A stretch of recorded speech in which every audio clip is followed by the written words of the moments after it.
دانین یار پلیز خود کو سنبھالو، میں جانتا ہوں یہ وقت بہت مشکل ہے، لیکن مرنے والوں کے ساتھ مرا تو نہیں جاتا نا؟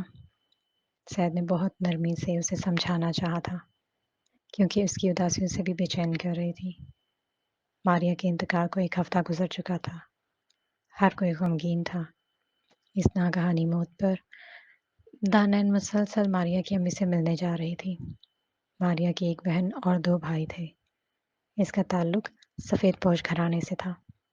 اریبہ بھی اکثر اس سے ملنے آ جاتی تھی، مگر اس کا غم تھا کہ کم ہونے کا نام ہی نہیں لے رہا تھا۔ زید کو جب اپنے دوستوں سے معلوم ہوا تو کتنی ہی دیر تک وہ صدمے میں رہا تھا، کیونکہ وہ اس کی بھی بہت اچھی دوست تھی، بہت مخلص، بہت پیاری۔ مگر وہ دبئی میں ہونے کی وجہ سے چاہ کر بھی اس کے جنازے میں شرکت نہ کر سکا تھا۔ یونیورسٹی میں ریڈ الرٹ لگا ہوا تھا، شہر میں جگہ جگہ چھاپے مارے جا رہے تھے۔ میڈیا نے بھی اس قتل کو کافی ڈسکس کیا تھا۔ لیکن میں کیا کروں سید، مجھے اب تک یقین نہیں آ رہا کہ ماری اب ہمارے بیچ نہیں۔ وہ ایک بار پھر سسک اٹھی تھی۔ یہ دکھ بہت بڑا ہے، لیکن you have to face it. نہیں، رونا بند کرو یار، میری حالت پر ہی رحم کر لو کچھ۔ اس کی سسکیاں سن کر بے قرار لہجے میں بولا تو دانین کو نہ چاہتے ہوئے بھی اپنے آنسوں پر بند باندھنا پڑا۔ سید، کیا ہم بعد میں بات کر سکتے ہیں؟ بہت تھکا ہوا محسوس کر رہی ہوں خود کو، اس نے کترا کر کہا تو وہ ایک گہری سانس بھر کر رہ گیا۔ ہاں جاؤ، مجھے تو تم سے دور جا کر پتہ چلا ہے کہ کتنی ضروری ہو گئی ہو میرے لیے۔ ایک گہری سانس بھرتا ہوا وہ بولا۔ دانین نے حیرت سے فون کو دیکھا، پھر خدا حافظ کرتی کال کاٹ گئی۔ لبوں پر ایک پل کے لیے مدھم سی مسکراہٹ بکھر گئی۔ دانین اسی وقت دروازہ نوک کر کے اریبہ کمرے میں آئی تھی۔ اریبہ، اچھا ہوا تم آ گئی۔ اپنی متورم آنکھیں صاف کرتے ہوئے اس کے گلے لگ گئی۔ اللہ کا شکر تمہارا چبشا کا روزہ تو ٹوٹا۔ اریبہ نے باقاعدہ چہرے پر ہاتھ پھیر کر شکر ادا کیا تو وہ افسردگی سے مسکراتی بیڈ پر بیٹھ گئی۔ میں جانتی ہوں دانین، تمہارا دکھ بہت بڑا ہے۔ جب میں اتنی اداس ہوں جو چند ماہ پہلے تم لوگوں سے ملی تھی، پھر وہ تو تمہاری بچپن کی دوست تھی۔ وہ بھی اس کے قریب آ کر دلاسا دینے لگی۔ اریبہ، مجھے اس کی وہ گھبرائی ہوئی شکل نہیں بھول پا رہی جب وہ کبھی آخری بار میرے پاس آئی تھی۔ کاش میں اس کو سن لیتی، کاش میں اسے جانے نہ دیتی۔ وہ اپنی ہتھیلیاں دیکھتی بے بسی سے بولی۔ اریبہ نے بہت گہری نظروں سے اسے دیکھا تھا۔ کسی پر شک ہے تمہیں؟ اس کے لہجے میں کچھ تھا جو دانین اپنے غم میں محسوس نہ کر سکی تھی۔ میں نہیں جانتی اس کے ساتھ ایسا ہوا کیوں ہوا اور کس نے کیا، لیکن میں اس کے قاتلوں کو اپنی آنکھوں کے سامنے مرتے ہوئے دیکھنا چاہتی ہوں۔ نفرت سے بولی تو اریبہ کے لبوں پر ایک طنزیہ مسکراہٹ بکھر گئی۔ دانین، ایسے لوگ اتنی آسانی سے نہ تو ہاتھ آتے ہیں اور نہ ہی اتنی آسانی سے مرتے ہیں۔ ویسے تم کیا کر رہی تھی وہاں اس وقت؟ اس کے کھوٹتے لہجے پر دانین نے سر اٹھا کر اسے دیکھا۔ مجھے میم نے بلایا تھا۔ اریبہ وہ ابھی مزید کچھ کہتی کہ اس کا فون بج اٹھا تھا۔ میم امارا کی کال دیکھ کر اس نے فون اٹینڈ کیا۔ السلام علیکم میم۔ وعلیکم السلام بیٹا، کیسی ہیں اب آپ؟ ٹھیک ہے میم، آہستہ سے بولی۔ بیٹا میں جانتی ہوں آپ ابھی کافی ڈپریسڈ ہیں، بٹ میں نے کچھ اسٹوڈنٹس کے رزلٹ آپ کے ہینڈ اوور کیے تھے۔ اگر آپ بیٹر فیل کر رہی ہیں تو اکیڈمی دے جائیں یا میں اپنے ڈرائیور کو بھیج دیتی ہوں۔ ان کی بات پر اسے انویلپ یاد آ گیا اور اپنی پریشانی میں وہ یہ کام تو بھول ہی گئی تھی۔ اوہ I am so sorry ma'am, میں بالکل بھول گئی تھی۔ آپ زحمت نہ کریں، میں انشاءاللہ کل تک اکیڈمی پہنچا دوں گی۔ شرمندگی سے وہ بولی تو وہ مسکرا دی۔ چلیں، جیسے ایزی لگے آپ کو۔ چند اور باتیں کر کے فون بند کر دیا تھا۔ کیوں فون کیا تھا میم نے؟ اریبہ جو کب سے خاموش بیٹھی باتیں سن رہی تھی پوچھے بغیر نہ رہ سکی۔ میم کے اسٹوڈنٹس کے رزلٹ دینے تھے مگر صحیح سے ہی نکل گیا تھا۔ اب کل اکیڈمی جا کر دوں گی۔ اپنے موبائل ساٹھ پر ڈال کر ٹیک لگاتے ہوئے وہ بولی۔ اچھا چلو مجھے بھی چلنا ہے ورنہ ہاسٹل والے گھسنے نہیں دیں گے۔ اسے گلے ملتی اٹھ کھڑی ہوئی۔ اچانک دانین کے دماغ میں جھونکا ہوا تھا، سر تیمور اور اس کا ساتھ میں گاڑی میں بیٹھنا یاد آ گیا۔ اریبہ، تمہارا سر تیمور سے کیا تعلق ہے؟ وہ جو بیگ میں موبائل رکھ کر باہر کی جانب بڑھ رہی تھی، اس کی بات پر یکدم چہرہ ہی سرد پڑا تھا، مگر اگلے ہی لمحے خود کو سنبھال بھی گئی تھی۔ کیا مطلب؟ وہ ناسمجھی سے اسے دیکھا۔ میں نے تمہیں اور سر تیمور کو ایک ہفتہ پہلے فوٹو شاپ سے نکلتے دیکھا تھا۔ تانیا نے گہری نظروں سے اس کے چہرے کے تاثرات دیکھے جو بالکل نارمل تھے۔ اچھا، تو تم نے دیکھ لیا۔ پاگل لڑکی، کزن ہے وہ میرے۔ انہوں نے ہی منع کیا تھا کہ یونیورسٹی میں ڈھنڈورا مت پیٹنا۔ وہ ہنستے ہوئے بولی۔ دانیال نے حیرت سے اسے دیکھا۔ ریئلی؟ اس کے لہجے میں نخوت سے در آئے تھے۔ دیکھا؟ بس میں اسے یہ نہیں کہ بتاتی تھی کہ تم ان کی دشمنی مجھ سے بھی نکالنے نہ لگو۔ اریبہ نے گھورتے ہوئے بولا تو ایک لمبی سانس خارج کرتے سر جھٹک گئی۔ وہ شخص اسے شروع سے ہی 1% پسند نہیں تھا۔ میرا دماغ نہیں خراب جو ان جیسے غیر ضروری انسان کا اوسط تم پر نکالوں گی۔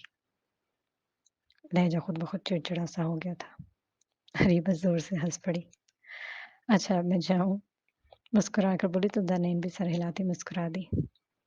اب وہی اس کی واحد اور مخلص دوست بچی تھی جسے کسی صورت بھی وہ کھونا نہیں چاہتی تھی۔ وہ شخص درد سے چلا اٹھا تھا جب بالاج نے پلاس سے اس کا دوسرا ناخن بھی نوچ پھینکا۔ کون ہے اس گینگ کا لیڈر؟ اس کے چہرے کو اپنے مضبوط ہاتھوں میں جکڑ کر اونچا کیا۔ میں سچ کہہ رہا ہوں۔ ہمارا کام بس لڑکیاں اٹھا کر اڈے پر دینا ہے، باقی کچھ نہیں پتا مجھے۔ درد سے کراہتے ہوئے وہ چیخا تھا۔ بالاج نے سر نفی میں ہلایا اور اس کا تیسرا ناخن بھی کھینچ دیا۔ پورے اپارٹمنٹ میں اس شخص کی چیخیں گونج رہی تھیں۔ آواز نہیں، ورنہ اگلا نشانہ زبان ہوگی۔ اس نے اتنی سرد آواز میں کہا تھا کہ کرسی پر بیٹھا شخص درد کی شدت کے باوجود اپنی چیخیں دبانے کی کوشش کرنے لگا تھا، مگر بالاج کو اپنے پاؤں کے ناخن کی جانب بڑھتا دیکھ کر وہ چپ نہ رہ سکا۔ میں بتاتا ہوں۔ میں بس اتنا جانتا ہوں کہ وہ بھی ملک میں نہیں، اور وہ دو دن بعد سمندر کے ذریعے لڑکیاں بھیجی جائیں گی۔ کسی ٹیپ ریکارڈر کی طرح وہ بولتا چلا گیا۔ بالاج ذوالفقار کے لبوں پر ایک زخمی مسکراہٹ آئی تھی اور اگلے ہی لمحے دونوں ہاتھوں سے اس کی گردن کو پکڑ کر بائیں جانب جھٹکا دیتا توڑ چکا تھا، کیونکہ اس سانپ کا کام بس یہیں تک تھا۔ کچھ پتا چلا ان سٹیز کے بارے میں؟ گلوز اتار کے سارا سے پوچھا۔ لہجہ بالکل نارمل نہیں تھا۔ کوئی نہیں کہہ سکتا تھا کہ یہ شخص ابھی بے دردی سے قتل کر کے آیا ہے۔ ہاں، اگر سٹیز اسی کے پاس ہیں تو مطلب لیڈر بھی ہمارے پہنچ سے دور نہیں۔ سارم کی بات پر بالاج کے جبڑے سختی سے آپس میں جڑے تھے۔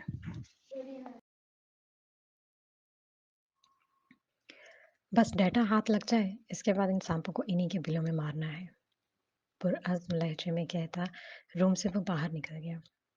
سارم نے ایک نظر اس شخص کی خون میں لت پت لاش کو دیکھا اور جھجری بھر گیا، کیونکہ یہ لاش اسی کو ہی ٹھکانے لگانی تھی۔ ادن آئی تھی آج، بس اس کے ساتھ ہی سارا دن گزر گیا، جویریہ بیگم نے مسکراتے ہوئے بتایا۔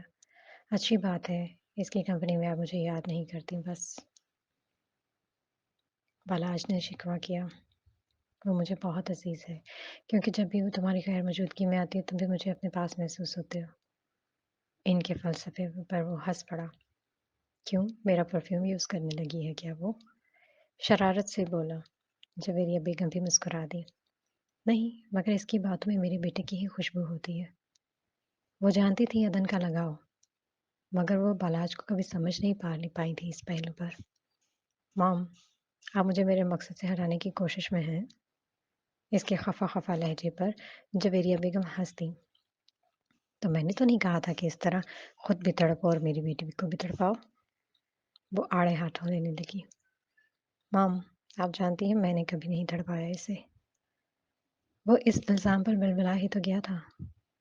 تمہاری یہی حرکتیں اسے آدھا کر دیتی ہیں۔ مزید کوئی حرکت کی نا تو مار کھاؤ گے میرے ہاتھوں سے۔ وہ ڈپٹ کر بولی۔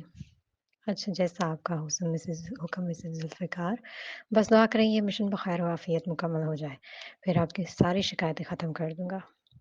اس کے مضبوط لہجے پر جویریہ بیگم نے دل ہی میں کہا تھا۔ وہ ان کے جگر کا ٹکڑا تھا، اس لیے تو وہ ہر وقت دعا کو رہتی تھی۔ ماما،